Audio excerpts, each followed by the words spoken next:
اچھا، کبھی ایسا ہوا ہے کہ آپ ایک میٹنگ میں بیٹھے ہوں اور ذہن میں ایک بہترین آئیڈیا ہو، لیکن اسے پیش کرنے سے پہلے ہی 10 بار سوچیں اور پھر آخر میں چپ ہو جائیں، اور پھر کوئی اور وہی بات تھوڑے مختلف انداز میں کہے اور سارا کریڈٹ لے جائے؟ ہاں ہاں، یہ تو بہت عام ہے۔ یہ خاموشی، یہ جھجک، یہ اکثر قابلیت سے زیادہ بھاری پڑ جاتی ہے۔ تو آج ہم بات کرنے والے ہیں کمیونیکیشن سکلز پر، جی، لیکن یہ کوئی عام سیلف ہیلپ گائیڈ نہیں ہوگا۔ ہم ایک ایسی کتاب کے خلاصے کی گہرائی میں اتریں گے جو بتاتی ہے کہ کمیونیکیشن صرف بولنے کا فن نہیں، نہیں بالکل نہیں۔ بلکہ یہ سوچنے، سننے اور دوسروں پر اثر انداز ہونے کا ایک مکمل نظام ہے۔ اور یہ خاص طور پر ان لوگوں کے لیے جو بزنس کی دنیا میں قدم رکھ رہے ہیں اور اور تیزی سے اپنی جگہ بنانا چاہتے ہیں۔ اور دیکھیں، اس سفر کو سمجھنے کے لیے آئیے نیہا کے کردار کو ذہن میں رکھتے ہیں۔ ٹھیک ہے۔ نیہا ایک شاندار سافٹ ویئر ڈیولپر ہے، مطلب کوڈنگ میں اس کا کوئی مقابلہ نہیں، لیکن اس کی کارکردگی کی رپورٹ میں ہمیشہ ایک ہی جملہ لکھا ہوتا تھا: ٹیم کے ساتھ تعاون کو بہتر بنانے کی ضرورت ہے۔ اوہ! اصل مسئلہ یہ تھا کہ وہ اپنی ٹیکنیکل ذہانت کو الفاظ میں نہیں ڈال پاتی تھی۔ اس کی خاموشی کو لوگ یا تو غرور سمجھتے تھے یا پھر نااہلی۔ وہ ایک ایسے شیشے کے پنجرے میں قید تھی جسے صرف صحیح کمیونیکیشن ہی توڑ سکتی تھی۔ یہ شیشے کا پنجرہ، یہ تو بہت سے لوگوں کی حقیقت ہے۔ تو اس پنجرے کو توڑنے کا پہلا قدم کیا ہے؟ کتاب کہتی ہے کہ بولنے سے پہلے سننا سیکھو۔ یہ بات تو ہم بچپن سے سنتے آئے ہیں، لیکن بزنس کی تیز رفتار دنیا میں، جی، جہاں ہر کوئی اپنی بات سنانا چاہتا ہے، ایکٹیو لسننگ عملی طور پر کتنی ممکن ہے؟ کیا اس سے گفتگو سست نہیں ہو جاتی؟ یہ ایک بہت اہم سوال ہے۔ عام طور پر ایکٹیو لسننگ کا مطلب لیا جاتا ہے کہ بس سر ہلاتے رہو اور آنکھوں میں دیکھتے رہو۔ ہاں، دکھاوے کے لیے۔ بالکل، لیکن یہ تو صرف دکھاوا ہے۔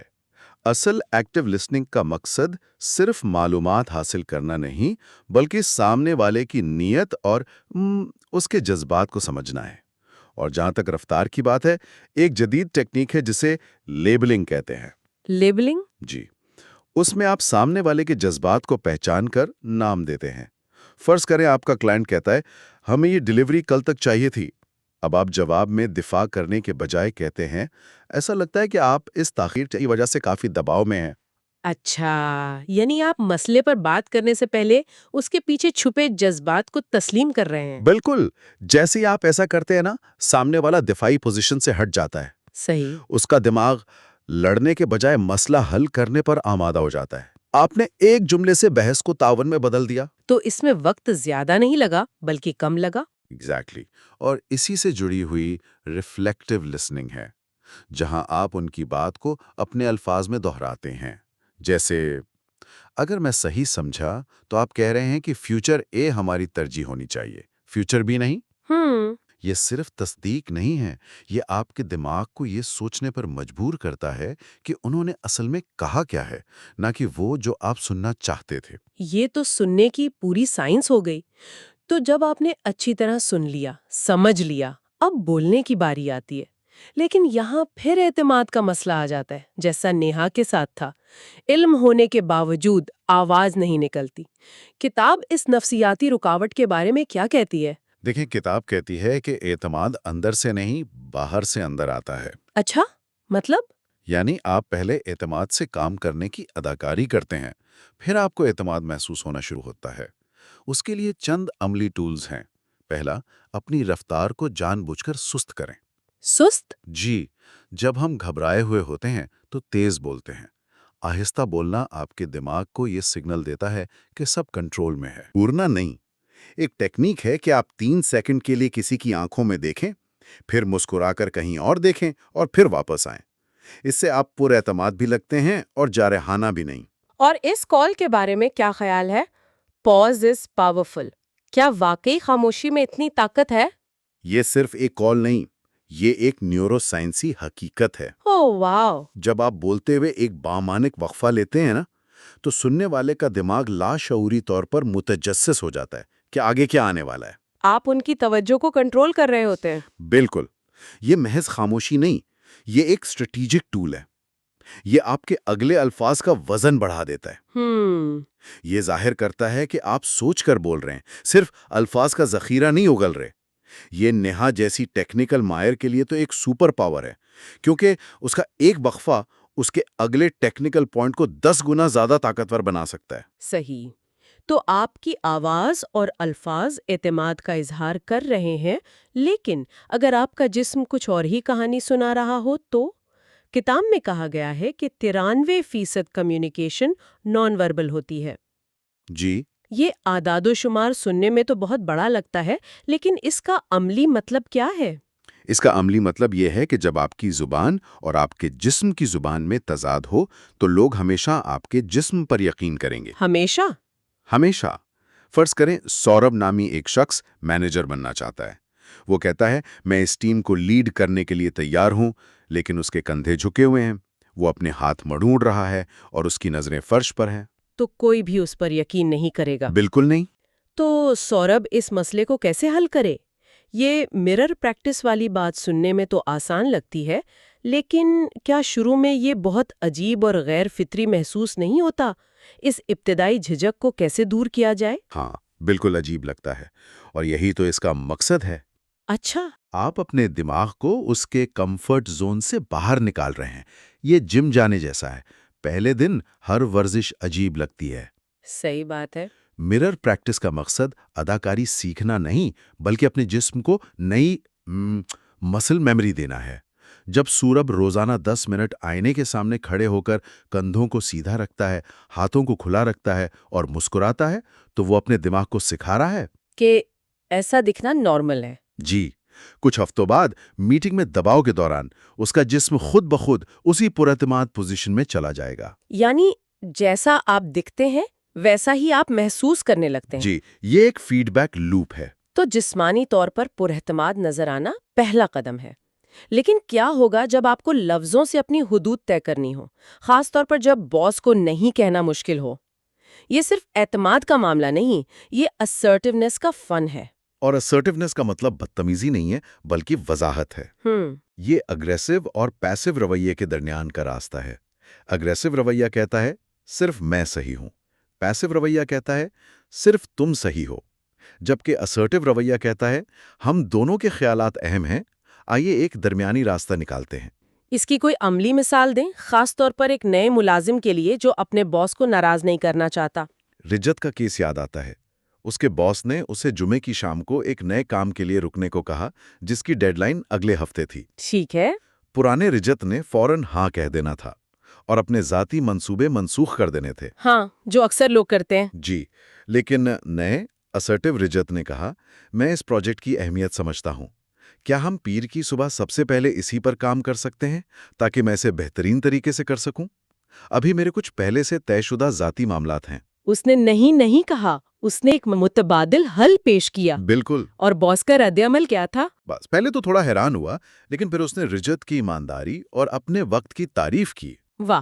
assertiveness آپ کو ایک قابل اعتماد اور منظم پروفیشنل کے طور پر پیش کرتی ہے، نہ کہ ایک ایسے شخص کے طور پر جسے کوئی بھی اپنے کام کے لیے استعمال کر سکتا ہے۔ یہ عزت کماتی نہیں۔ صحیح کہا۔ لیکن جب بات چیت میں اختلاف رائے بڑھ جائے اور تنازع کی شکل اختیار کر لے تب کیا ہو؟ مجھے وہ 2 ساتھی یاد ہیں جنہوں نے کلائنٹ کے سامنے ہی ایک دوسرے پر الزام تراشی شروع کر دی، اوہو۔ اور نتیجہ یہ نکلا کہ کمپنی نے ایک بڑا کانٹریکٹ کھو دیا۔ دیکھیں، یہ صورتحال کمیونیکیشن کی ناکامی نہیں، یہ جذباتی ذہانت یعنی ایموشنل انٹیلیجنس کی مکمل ناکامی ہے۔ اچھا۔ تنازع کے دوران ہمارا دماغ لڑو یا بھاگو موڈ میں چلا جاتا ہے، منطق پیچھے رہ جاتی ہے اور جذبات حاوی ہو جاتے ہیں۔ ایک ماسٹر کمیونیکیٹر کا مقصد جیتنا نہیں ہوتا بلکہ سمجھنا ہوتا ہے۔ سمجھنا۔ جی، وہ رد عمل دینے سے پہلے ایک وقفہ لیتا ہے اور خود سے ایک سوال پوچھتا ہے، میں اس صورتحال میں کیا چیز مس کر رہا ہوں؟ لیکن جب دوسرا شخص آپ پر ذاتی حملے کر رہا ہو تو شانت رہنا اور یہ سوال پوچھنا یہ تو تقریباً ناممکن لگتا ہے۔ یہی پر جذباتی ذہانت کا سب سے اہم اصول کام آتا ہے۔ شخص کو مسئلے سے الگ کریں۔ شخص کو مسئلے سے الگ کریں؟ ہاں، بات اس شخص کے بارے میں نہیں ہے، بات اس مسئلے کے بارے میں ہے جسے آپ دونوں حل کرنے کی کوشش کر رہے ہیں۔ ارجن کی کہانی اس کی بہترین مثال ہے۔ اس کا ایک کلائنٹ فون پر چلا رہا تھا کیونکہ سافٹ ویئر میں ایک بگ آ گیا تھا۔ ارجن نے دفاعی ہونے یا غصہ کرنے کے بجائے سکون سے اس کی پوری بات سنی اور کہا، میں سمجھ سکتا ہوں کہ اس بگ کی وجہ سے آپ کو کتنی پریشانی ہو رہی ہے۔ میرا اور آپ کا مقصد ایک ہی ہے، اسے جلد از جلد ٹھیک کرنا۔ آئیے مل کر دیکھتے ہیں کہ ہم کیا کر سکتے ہیں۔ اس نے کلائنٹ کو دشمن سے پارٹنر بنا لیا۔ بالکل۔ اور یہ سب ہمدردی یعنی ایمپتھی سے جڑا ہے۔ لیکن کیا ہمدردی کا مطلب یہ ہے کہ آپ ہمیشہ دوسرے کی بات سے اتفاق کریں؟ بالکل نہیں، یہ بہت بڑی غلط فہمی ہے۔ اچھا۔ ہمدردی کا مطلب ہے دوسرے کے نقطۂ نظر کو سمجھنا، اسے تسلیم کرنا ضروری نہیں۔ یہ کہنے کے مترادف ہے، میں سمجھ سکتا ہوں کہ تم اس زاویے سے کیوں دیکھ رہے ہو، نہ کہ تم صحیح کہہ رہے ہو۔ صحیح۔ ٹیچر ریا کی کہانی بھی یہی بتاتی ہے۔ جب اس نے بچوں کو ڈانٹنے کے بجائے یہ سمجھنے کی کوشش کی کہ وہ شرارت کیوں کر رہے ہیں، شاید وہ بور ہو رہے تھے یا توجہ چاہتے تھے، تو اس نے مسئلے کی جڑ کو پکڑ لیا۔ ہمدردی آپ کو مسئلے کی سطح سے ہٹا کر اس کی گہرائی تک لے جاتی ہے۔ جی بالکل۔ تو اب تک ہم نے ون آن ون کمیونیکیشن کے تمام پہلوؤں کو سمجھ لیا ہے، لیکن اب آتے ہیں اس سب سے بڑے خوف پر جہاں آپ اکیلے ہوتے ہیں اور سامنے سینکڑوں لوگ آپ کو دیکھ رہے ہوتے ہیں، پبلک سپیکنگ۔ ہاں، یہاں تک کہ وارن بفٹ جیسے لیجنڈ نے بھی مانا کہ یہ ان کا سب سے بڑا ڈر تھا۔ اور انہوں نے اس پر قابو پایا۔ یہ اس بات کا ثبوت ہے کہ یہ ایک سیکھی جانے والی مہارت ہے۔ تو راز کیا ہے؟ سٹیج پر کامیابی کا پہلا راز ہے تیاری۔ لیکن تیاری کا مطلب اسکرپٹ رٹنا نہیں۔ نہیں، اسٹیو جابز اپنی مشہور پریزنٹیشنز کے لیے ہفتوں ریہرسل کرتے تھے۔ وہ الفاظ نہیں، بلکہ ہر سلائیڈ کے پیچھے کا مرکزی خیال اور اس سے جڑے جذبات کو اپنے اندر اتارتے تھے۔ وہ ایک کہانی سنا رہے ہوتے تھے، رپورٹ نہیں پڑھ رہے۔ کہانی سنانا، یہ لفظ کارپوریٹ دنیا میں بہت استعمال ہوتا ہے، لیکن اس کا ٹھوس مطلب کیا ہے؟ کیا میں اپنے سیلز کے اعداد و شمار پیش کرتے ہوئے کہانی سنا سکتی ہوں؟ کیوں نہیں؟ لوگ خشک حقائق اور اعداد و شمار سے نہیں جڑتے، وہ جذبات سے جڑتے ہیں۔ کہانی کا مطلب صرف ایک دفعہ کا ذکر ہے نہیں ہوتا، اس کا مطلب ہے اپنی بات کو ایک ایسے ڈھانچے میں پیش کرنا جسے انسانی دماغ آسانی سے قبول کر سکے۔ ایک سادہ سا فارمولا ہے، مسئلہ، اس کی شدت اور پھر حل۔ مسئلہ، شدت اور حل۔ جی، اعداد و شمار پیش کرنے سے پہلے بتائیں کہ ان اعداد و شمار سے پہلے کمپنی کو کیا مسئلہ درپیش تھا، یہ مسئلہ ہے۔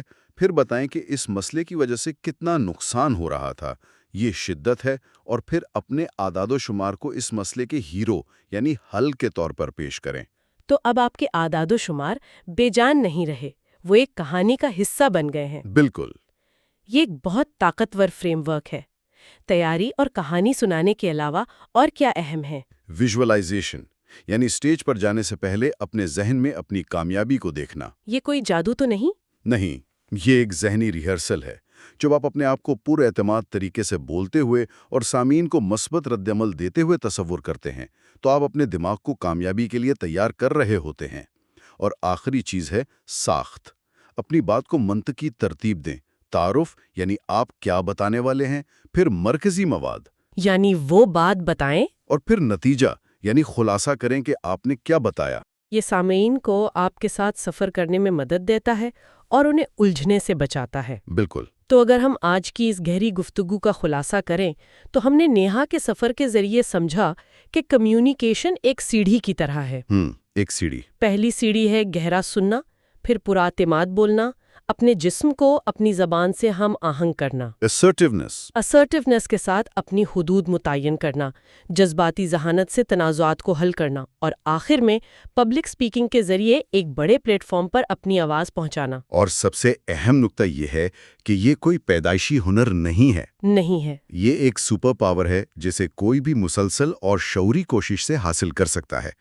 ہر گفتگو، چاہے وہ دفتر کے کیفے میں ہو یا بورڈ روم میں، خود کو بہتر بنانے کی ایک لیبارٹری ہے۔ اس کا مطلب ہے کہ تھیوری کو عمل میں لانا ہوگا، شاید روزانہ کسی ایک نئے شخص سے بات کرنے کا چیلنج لینا، ہاں، یہ ایک اچھا آئیڈیا ہے۔ یا آئینے کے سامنے 2 منٹ کسی بھی موضوع پر بولنے کی مشق کرنا۔ یہ چھوٹی چھوٹی عادتیں ہی بڑا فرق پیدا کرتی ہیں۔ بالکل۔ تو آج کی گفتگو کے بعد سامعین کے لیے ایک آخری سوچ ہے۔ ہم نے الفاظ کی طاقت اور بامانی خاموشی کی اہمیت دونوں کو سمجھا۔ جی۔ آپ کی اگلی اہم کاروباری گفتگو میں جب آپ کو کسی کو قائل کرنا ہو تو آپ کا سب سے طاقتور ہتھیار کیا ہوگا؟ آپ کے بہترین الفاظ یا آپ کا سوچا سمجھا وقفہ۔